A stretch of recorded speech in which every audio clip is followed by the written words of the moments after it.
Quick heads up, this is a very spoiler review of the first 2 episodes of Hazbin Hotel.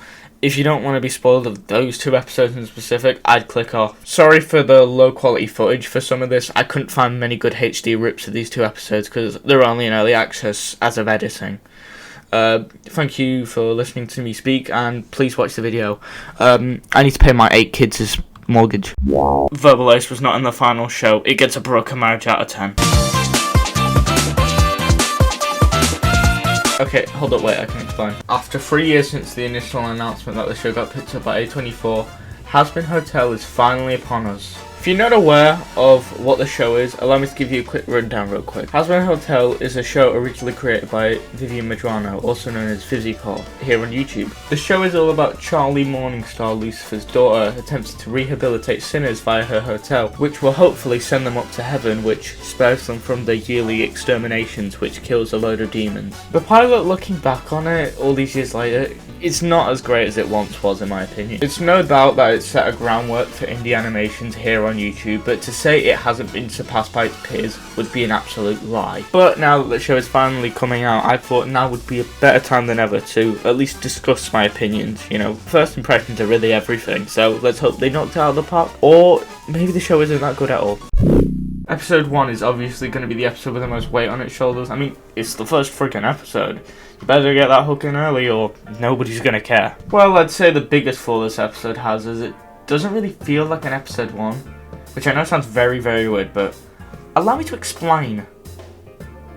Hello, Internet! Welcome to Game. I'm the reason Dad left. Hazbin's pilot is doing a lot in its around 30-minute runtime, which definitely doesn't allow every character the time of day, but at least, very least, gives every main character in the hotel at least a scene where you can kind of get the gist of the character and like the way they act. Like, I mean, Husk and Nifty don't show up until like the last 5 minutes of the pilot, but I can tell that Husk is the jaded asshole and Nifty's a crazy maniac. But episode 1 of the main show, on the other hand, makes me feel that it expects you to have already seen the pilot, since it's seemingly canon, even though character designs and voice acting are completely different from one another. Look who it is harboring the striped freak! We meet yet again, Alistair. Do I know you? Oh, yes you do! Huh. Well, if all that's true, you'd think I'd have heard of you. I attacked you literally last week.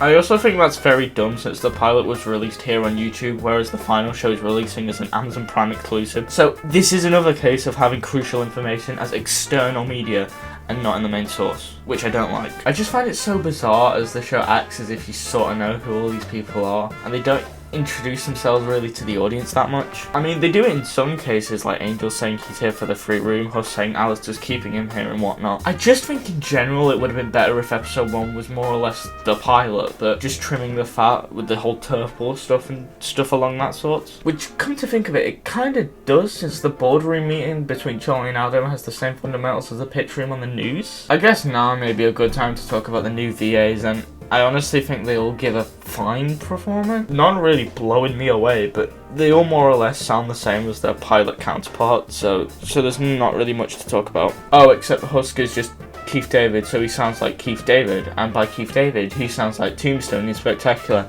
and for the boys back home, he sounds like King Andreas. Only 5% of my audience will get that. The only other thing that I could kind of feel is off is Blake Roman as Angel, since he's not Michael Kovac, yet he's trying to be the same voice as Michael Kovac, but he's not fully on point, so it just sounds a little off from the main one. This thing have any liquor? Can you please just try to take this seriously? Fine, I'll try. Just don't get your taco in a twist, baby.